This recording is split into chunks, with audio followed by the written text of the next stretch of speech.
you're listening to A Daily Dose of Hope, healthy stuff so you can keep on trucking with Hope Savaro.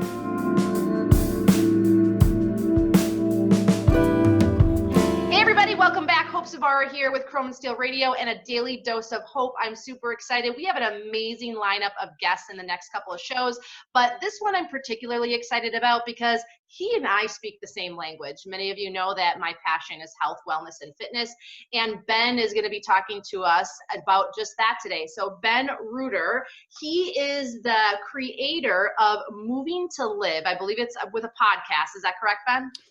2 podcasts, Moving to Live and Fit Lab Pittsburgh, yes. I love it. I love it. And we are going to talk all about health and fitness for you in the cab of your truck. And for those of you who are listening that are not truckers, don't worry because this is all going to apply to you as well. Well, Ben, welcome to the show. Thanks for having me. Always happy to talk about movement. Awesome. Well, let's just dive in. I want to first know a little bit more about you. So how did you get started in the fitness and wellness arena? And what kind of just gets you on fire? What do you love? I got started in the fitness and wellness arena. It just, I was an athlete in high school. I was not a good athlete in college, but it just turned out I went into college. I was either going to major in marine biology or something related to exercise and exercise science. And my work study job turned out to be in the athletic training room.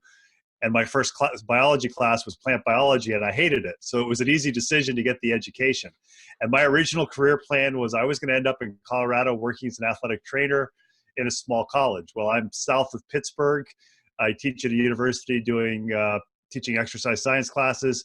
I also work as a personal trainer, primarily with middle-aged people who want to be active and who are athletes, who want to be athletes as far as just to move and be able to do what they want.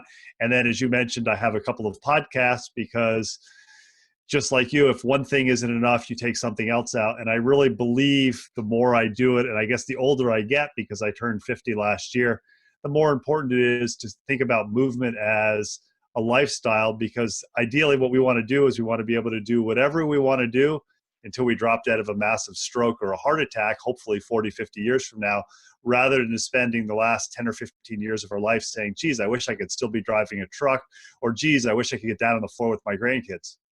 I love it. I love it. And this all applies to everybody because I think we're in a cultural shift because it's not just about truckers. It's not just about people that work in a cubicle.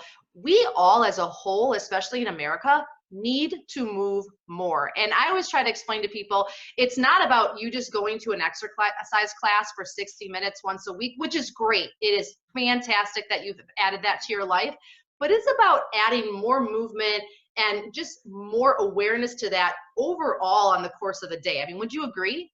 I would agree 100%. It's a couple of weeks ago. It was a weekend and I'm fortunate I'm not driving a truck, so I am home more.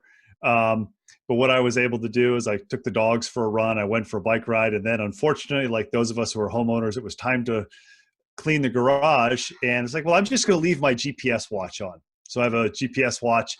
I kept it on, and over the course of 2 hours, it was a little bit over 2 miles of walking, which I wasn't planning on it being a movement activity or a workout. But, you know, you think if you're doing that or you're somebody when you're home, when you garden, all of this movement adds up, and it's the cumulative effect. So that rather than saying I have to do a workout, you're saying, look, I want to maintain a level of activity. So when something arises, whether it's a significant other says, hey, let's go for a hike, or if you're older and you have kids and they say, hey, can you take the grandkids to Disney and walk around all day? You have the physical ability to do that because over time you've maintained that activity. And what happens, unfortunately, as we get older, you know, when you're 7, 8, 9 years old, you can be out playing all the time because you don't have all those responsibilities. Unfortunately, when we get older, that thing called the job tends to take up time. We get home or we finish the day and we're tired. It's so easy to just say, I just don't have the energy to do this. And finding ways that you can make your leisure time or the time when you're not working active, not necessarily a workout, but doing something that you enjoy, can help you with the quality of life, can help you with health issues, and allow you to do something not just now, but hopefully 15, 20, 30 years down the road. I love it. And I think one of the things is once people understand this concept, it's kind of like mind blown. For many people, they go 8 hours without really any movement at all. And then they decide to go for a 8-mile run, or they decide to go to CrossFit, or they decide to go and lift weights. And it's like 0 to 60 like that. And I call it bridging the gap. If you add more movement into the day, you're bridging the gap from going of kind of nothing but something to that big thing that you're trying to do. And you were saying that you train people to go from maybe kind of in midlife to want to become an athlete of some form. And what is your idea of moving regularly? So is this something that you work with people? And can you give us some examples of things that we could do? I do. I mean, just little things. I know you said a lot of your audience are truckers, and I know that unfortunately or fortunately they have to stop and fuel the trucks. And I know there's certain set periods of time that the government says you can't drive for a longer period of time before you have to stop. And it's really easy to say, okay, I'm done driving the truck, or I'm gassing up or dieseling up, and I'm just going to sit there. Pick those moments of time and saying, okay, I'm going to take an extra 5 minutes or an extra 10 minutes of this stop, which isn't a significant portion of the day, and I'm going to walk the perimeter of the truck stop. Or you're a yoga instructor. I'm sure that you would be more than happy to put up a 10 to 15 minute video that they can download on their iPhones or their smartphones or their tablets and say, okay, I've got 10 or 15 minutes. I'm going to be the really weird guy or the really weird lady over in the grass or right by my truck doing this movement. It has a couple of benefits. It's got the benefit, first of all, it's going to help your mental stimulation because you're going to be moving, you're going to be getting blood flowing that was otherwise basically just sitting there when you were sitting in the driver's seat driving the truck. Any stiffness that you have, any things that you got because you were sitting there not moving on a regular basis, now you're getting into these yoga poses, or if you're walking, there are these movement poses. It's an opportunity, especially if you put on some noise canceling headphones, it's an opportunity to get away from that low grade noise that you always hear in the trucks. Or if you're in an office building, that low grade noise of fluorescent lights and things like that. It's basically a moment for you to say, think of it as moving meditation. It's a chance for you to calm down and kind of tune out all of those external stimuli, which on the one hand are fun, but on the other hand, for anybody who's taken a walk in the woods, it's very rare to finish that and not say, boy, I feel a lot better, whether or not you got your heart rate up. I love it. I love it. And this is exactly why, for those of you out there that aren't part of our family, this is why we created Mother Trucker Yoga. We're an online subscription service. We work with individuals and companies, and we are bringing you moves in a 3 to 5 minute format. So we all have 3 to 5 minutes. I would say if you can scroll Facebook, you have time to move. Get up and move and scroll Facebook. If you're really that attached to your feed, like get up and walk and, and move around. And for many of my truckers, they travel with pets. So it forces them to get out and walk their dog. But the reality is, it's not just truckers that are struggling with this. I know more than people I can count on my hands and my toes that work in a corporate setting or work from home, or maybe that they're a stay-at-home parent at this season in their life, and they're not taking full advantage of the fact that your whole world is a gym. Your table, your chair, the elevator. I mean, you name it. We have to start thinking outside the box because of this, or we're going to have some of those issues you were talking about, things that I deeply, deeply believe are totally avoidable. People go, oh, my arthritis, oh, my swollen ankles, oh, my emphysema, oh, this and that, my back hurts. Well, I hate to say it, but if you move more, a lot of these things will go away. I mean, can you give some insight to that? I can give a couple of examples. I mean, one of the great things, as you know, from podcasting is you get to pick the brains of all kinds of people literally across the world. And I interviewed a physician out in the Seattle area. He has a set of kettlebells, a set of push-up bars, and a chin-up bar in his office. So if he's got 10 minutes between patients or a patient cancels, he goes in and he does a set of kettlebell swings.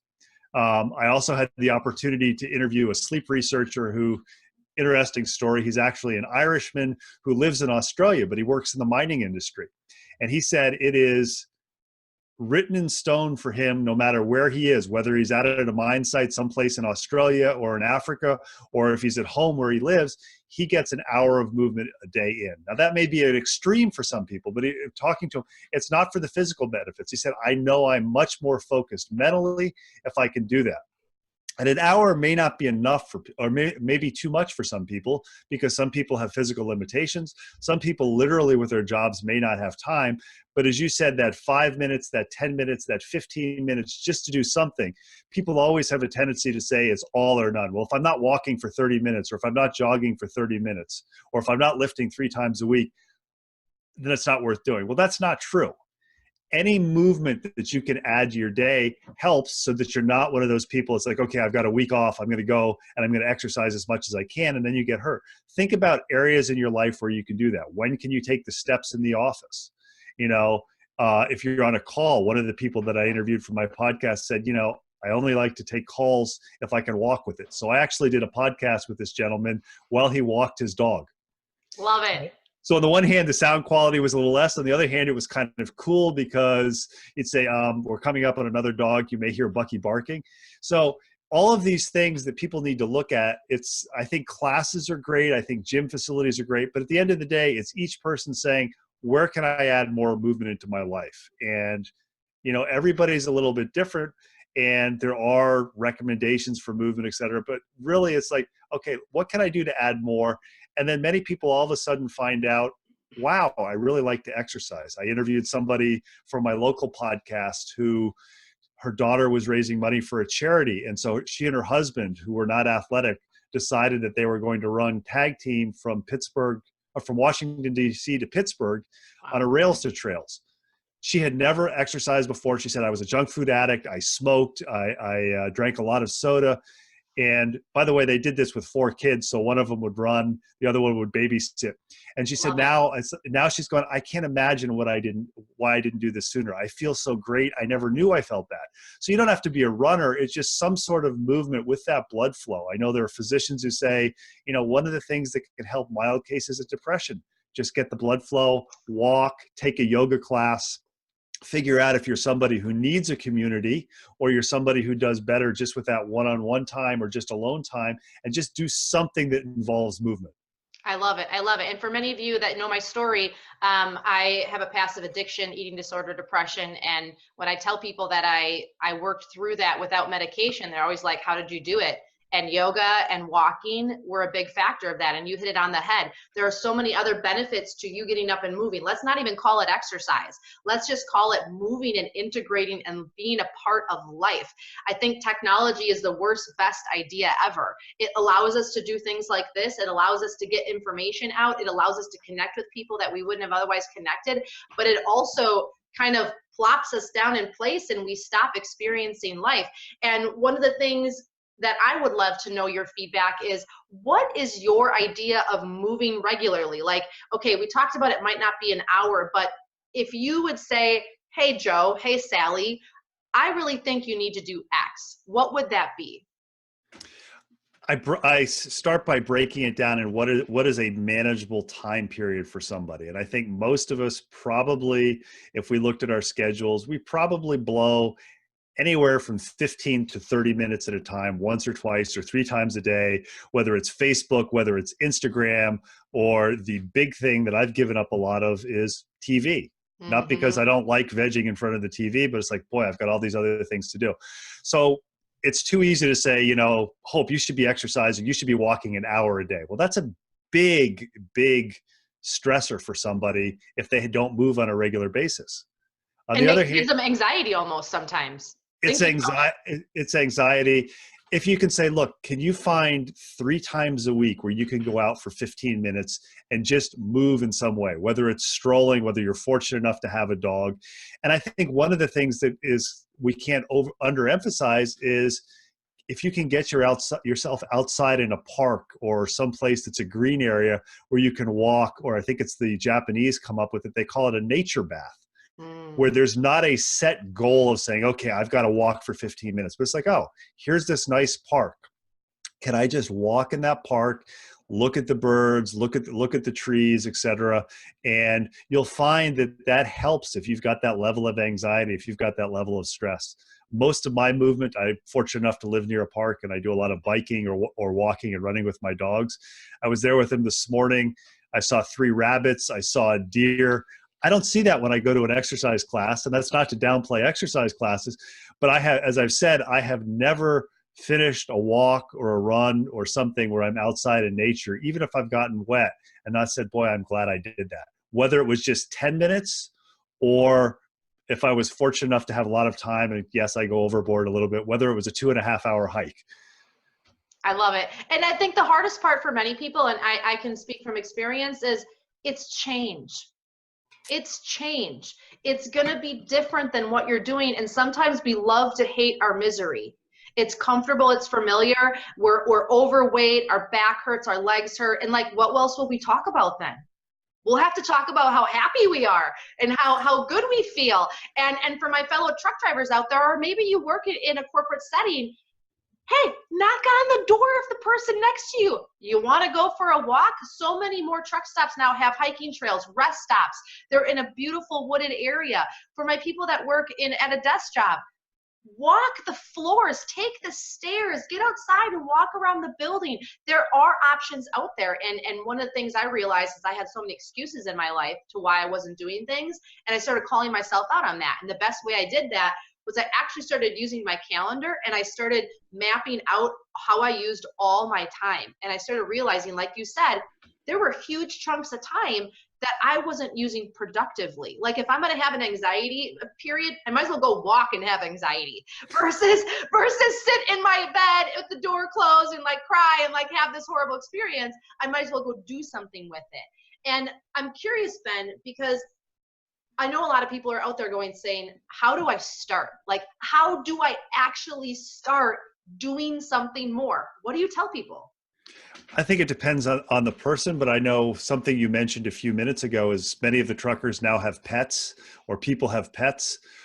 If you have the opportunity to exercise with your pet, it hasn't aired yet, but Moving to Live, it's actually, first episode is coming out tomorrow. We interviewed a lady called Trisha Montgomery of Canine Fit Club. She started a franchise of fitness people where people come and they train with their dogs.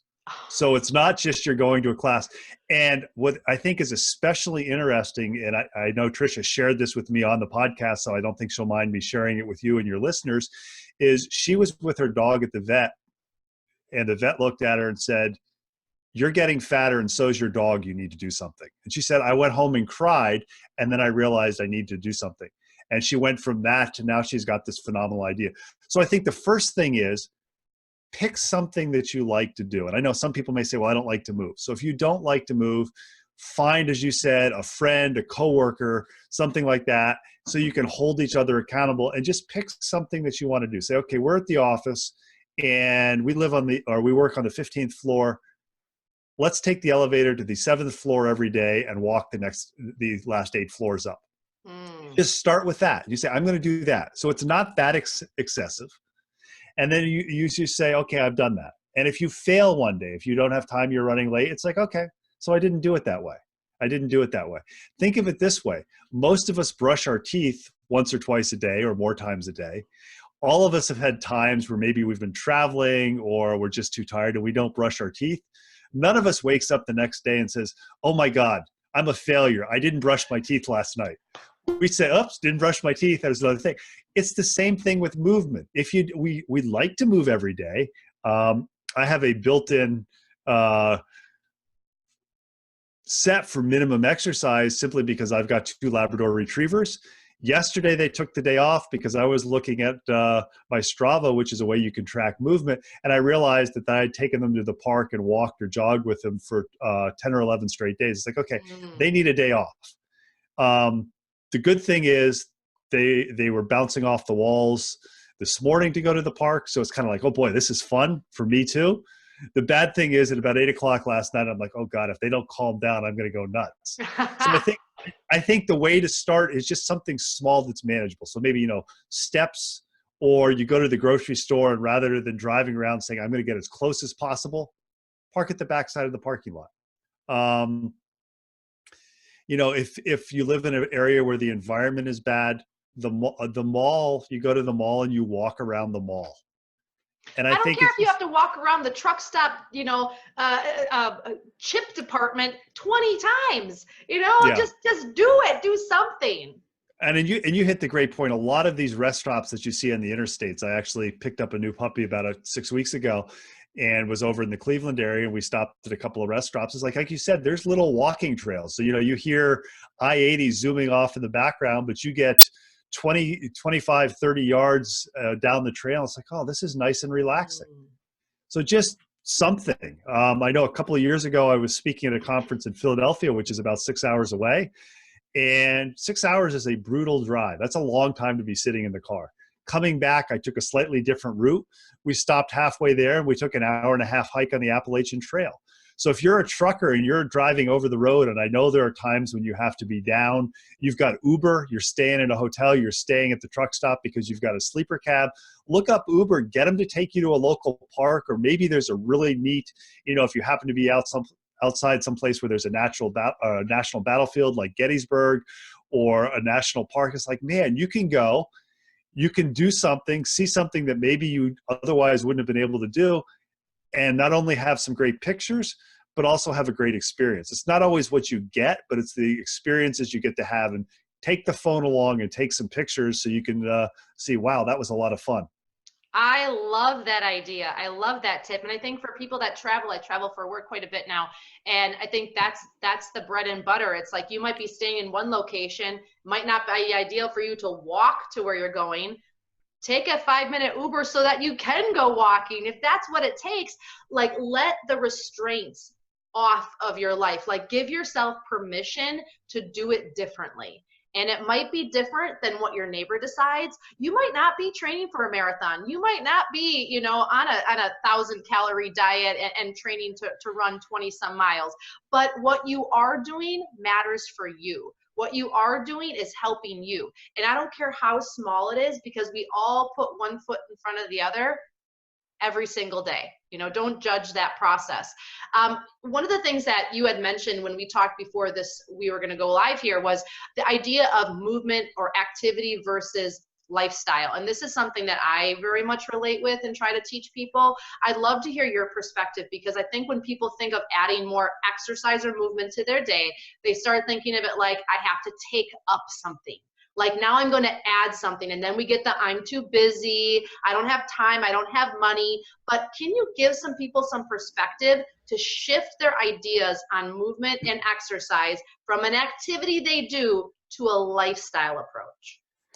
I think I can. I know right now I'm standing here talking to you. I'm on a standing desk on a wobble board. Me too. Just because a few years ago I bought a standing desk because my main job is I teach for a university. I teach from home online, and I was doing a lot of sitting. It's like, well, I'll buy one of these adjustable standing desks, and I'll sit sometimes and I'll stand sometimes. So if you see me bobbing around and looking like I'm having a seizure, it's just because I'm bouncing on the wobble board that I'm on. But I haven't put it down yet. So one of the things, as far as just, it doesn't mean that I sit here passively or I stand here passively. If you're in a desk job where it's possible to get access to a standing desk, do that. Or if it's possible to take phone calls walking around, you haven't added anything into the day. One of the things that you may or may not realize is when you lose the ability to move, you recognize how important it is. And I didn't really recognize this. I know when I went to grad school, a gentleman who's an advisor for me told my doctoral advisor, said, hey, if Ben's ever a jerk to deal with, send him out for a run or a walk, and he's going to be a lot easier to deal with when he comes back. And a few years ago, I had 10 eye surgeries and 16 procedures for a detached retina over the course of about 2.5 years. And what I took for granted, walking even, I was not able to do for a significant period of time because of the recovery. You often have to lie on one side depending on where the tear is in the retina and how they repair it. And I realized it was very important to me. So I don't look at it as people saying I have to add something. Look at how can you incorporate things. So I've got a client who doesn't like to necessarily go to the gym, but what she does, if she's doing house cleaning, she purposely sets it up so how many times can I go up and down stairs? So rather than grabbing the vacuum cleaner, the cleaning supplies, and going up in one load, she goes up and down stairs. I've got another lady who purposely, as I said, parks far away. One of the things, if you're somebody who has young kids, making it an adventure for them with the movement. And you said some people saying, okay, it's adding more things. Well, we've all been in the grocery store. I don't have children, but we've all been in the grocery store, or we've all been traveling, and we've seen that screaming kid that no matter how much you love kids, you just want to put a piece of duct tape across their mouth because you're so stressed out. If you're traveling, one of the ways that you can say, okay, we're traveling, it's really busy, but it's 20 minutes before they're starting to board the next flight. Rather than sitting there, go for a walk along the concourse. look at the different people there, look at the different food opportunities. Maybe there's healthier foods than what's right by your air thing. Make it an experience for your kids. Say to your kid, how many things can you count? So on the one hand, for you and me, it's very easy to say, oh, you're not adding things. It's giving you a benefit. But I think what we fail to recognize sometimes is we are the minority where we think, oh yeah, movement, that's normal. So by telling people, don't look at it as adding something extra. Say, how can I change what I do? And I think you hit that really well when you said, how do I change? I know every semester that I would start school and I'd get a new syllabus, and I'd look at it and go, oh my God, I can't do all this work. I'm just never going to be able to do this. And you realize that these little changes or these little things that you do, change is uncomfortable. It's stressful. But stress can be a good thing. You can have eustress versus distress. So if you're the person who is driving a long haul truck and your normal practice is when you stop at the rest areas, then you get on the internet and you surf and you send emails and things like that. Say, okay, before I do that, I have to spend 10 minutes walking around, and I'm still going to be stopped for this 30-minute time frame or this 40-minute time frame. But for 10 minutes, I'm going to do something different. It's not going to be, it may not be successful the first time you do it, but just say, I'm going to do something different, because I think the biggest thing that prevents people from doing things is fear. And I'll tell you a story on that. I've done a few Ironman triathlons, and a good friend of mine who is a psychologist by psychiatrist by training, trained with me to do his first one after I had done one. And I still remember, this is a gentleman who's very successful in life, 5 kids, numerous publications, numerous teaching awards. I still remember this. He turned to me when we're standing there before we get in the water and says, I don't think I can do this. So no matter how successful somebody is, I mean, you see somebody, you go to the gym and you see this person who looks like they are absolutely phenomenally fit. And you're like, boy, I can't be like them. Everybody has their demons.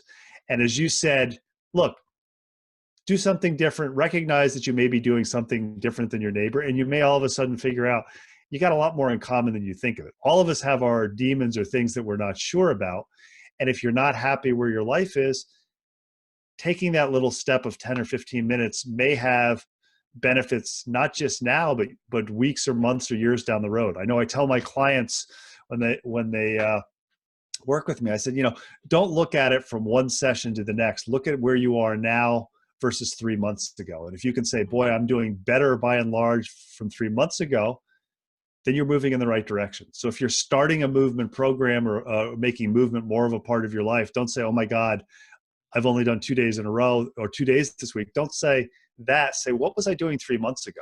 And if you're moving 2 days a week now and 3 months ago you weren't moving at all, it's like, that's a big accomplishment. You've basically more than doubled your movement. I love it. I love it. And for my truckers out there, I know for some of you, you can't leave your load. There's reasons why you literally cannot leave it. You have 2 steps up into your truck. Hold the grab bar, step up, step down, step up, step down. And that's my interval training with you guys. Remember, a minute, try to do it for a minute, take a break, then try to do 2 minutes and then take a break. You need that heart rate up. You need something. And think about all the times now you just literally got in and out of your truck.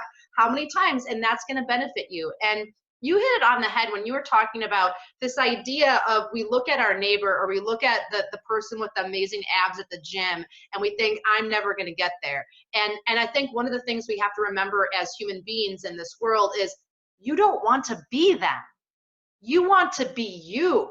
And so maybe use that as a motivation, but remember, you're going to find your own version. I have had stuff that happened to me. I'm never going to have that hourglass shape because that's not my body type. Like, it's just never going to happen. It's just, no matter how hard I try, it is never going to happen. So it's like learning to be okay with you. And that's a mindset shift. So all of this stuff that we're talking about today, for those of you that are listening, it's also a mindset shift that you have to make. And you have to first make the decision. When I decided to go get outpatient treatment for my eating disorder, it was a mindful decision. I chose to make that decision. It was hard, but I didn't want to live the way I was living. And there was no other way for me to make that change. So I mentally had to make the shift. So whether that's getting out and walking more, whether that's, signing up for Mother Trucker Yoga, whether that's taking Ben's advice and starting to look at, making these changes, like getting a standing desk, or, maybe think about all the stuff that you're taking with in the cab of your truck. Do you really need it? Or could it be exercise equipment? Stuff in your backpack. I know, Robert, if you're listening, the gallon of water, I call it milk jug fitness. There's so many ways for you to change your lifestyle, but you have to first be willing to want to make the change. Otherwise, it's never going to happen. And remember, misery loves company, and sometimes we love to hate what we hate. So how can we make that shift? I have a couple more questions for you. So is there such thing as too much? Yes. Can you paint a picture for us? I would say, for lack of a better term, and this is one of the questions I always ask for people that I interview for FitLab Pittsburgh and Moving to Live. I ask them, what is your definition of fitness? And this has really helped change mine. And I think the best definition you can look at is you're doing enough movement so you can do what you want to do when you want to do it. And a great example of that is one of my clients just got back from an 8-day walk. I'm not going to say hike. It's a walk in Scotland with his wife. And for him, it was kind of, they're in their early 60s. And for him, it's like, I've always wanted to do this. His wife likes to hike too, but she was getting a little older, and she's like, I'm not really sure I can do this, because I'm getting older. And for him, it was a way to give her that self-affirmation that, yes, you can do this, you can still do that. But if you're at the point where you wake up in the morning after exercising and you're dreading working out because you're sore, because you're absolutely exhausted, because somewhere in your training log or somewhere in your plan, it's like, okay, I have to move for an hour today. I have to move for an hour yesterday. It turns into an addiction. So you were mentioning that you had an eating disorder, which is a type of addiction from my understanding. Mm-hmm. Exercise can be a type of addiction too, where people say, this is the one area of my life that I have control. My wife or husband or significant other or my kids control my free time. My boss controls my time there. I take public transportation to get to work. That controls my commuting time. This hour or 15 minutes or 20 minutes, whatever it is, that's my time. And it's kind of, people get very possessive of that, which on the one hand is good. On the other hand, that can be bad. And a great example is my personal instance with that is, as I mentioned, I was had to decrease my activity significantly for a period of time because of eye surgeries. And in my mind, I was still an athlete, and I came back and I started doing what I was doing prior to that. And guess what? I herniated a disc in my back. So that put me down a little more. And I still remember a gentleman that I started to see, a chiropractor and athletic trainer. And it's like, I just don't feel like it's getting any better. He said, you have to remember, you're not at the same level that you were 3 years ago. And you may have to take baby steps before you get back. And I'm like, oh, well, I'm a dumbass because this is my profession and that's what I would tell other people. And I didn't recognize that. So exercise is a good thing, but it's also a bad thing. It's kind of like the internet. The internet is a good thing, but it's also a bad thing. And if I can add one thing you were mentioning with your truckers that you work with, the interval training and the water jugs, with the traveling that they do and the space constraints, if they're looking to add resistance training in, there are suspension trainers like TRX or gymnastics rings where they can basically hook it around the bumper of the truck if they can't leave the load, and they can get a mini 10 or 15 minute resistance workout, which is great for hip mobility, hip strengthening, low back strengthening, upper back strengthening, all muscles that are going to need to be strengthened when you spend a lot of time in the truck. I love it. And that would be where a strong driver comes in for all my truck drivers. That's where strong drivers apparatus comes in that slides over the seat. We've talked about this before. And go to strongdriver.com, mention Hope, and they'll take really good care of you over there. But this is the reality. We have to start choosing to make these choices. And I think it's really important, Ben, that you pointed that out about the whole, don't become so obsessed with it that you actually it starts negatively affecting other areas of your life or relationships. I went from an eating disorder to obsessive compulsive about yoga, where I actually stopped practicing yoga for about 2 years because I realized I was like having anxiety attacks if I didn't get 2 hours of yoga in every day. And the only reason I thought I had to do that was because that's what you read in the books. This is like when I didn't know anything about anything. But I realized it's like, whoa, you can be addicted to something really good too. and it's all within moderation. And I think that's where you and I, our message is so similar, where it's bite-sized snacks. Add it into your day, sprinkle it in. So by the end of the day, you've done 30 or 40 minutes of movement, or maybe just 20, and you feel really good about it mentally too. And as a result, then you might want to go to a yoga class, or you might want to go for a walk with your neighbor, or you're like, you know what, I'm going to dust out off that big, large ball that's sitting in my corner, half deflated, and I'm going to like stretch my back on it. And you'll be surprised how it starts snowballing. It's like, ooh, that feels good. I'm going to do this too. I'm going to do this too. I'm going to do this too. So don't be the reason why you don't do something. And there is things available. You don't have to make any investments to move more. It's called nature. It's called outside. It's called put on a hat and gloves and boots and just go outside, and you'd be so thankful that you did. Seasonal depression is real. Anxiety is real. And I think so many of that is because we're not moving. So many of those mental disorders are because we are not integrating with life, with nature, with trees, with squirrels, and just moving our body and using all the systems in our body. Ben, any last tips or advice or anything for people that are maybe still like, what do I do? Like how? Like what is the last word you could tell them?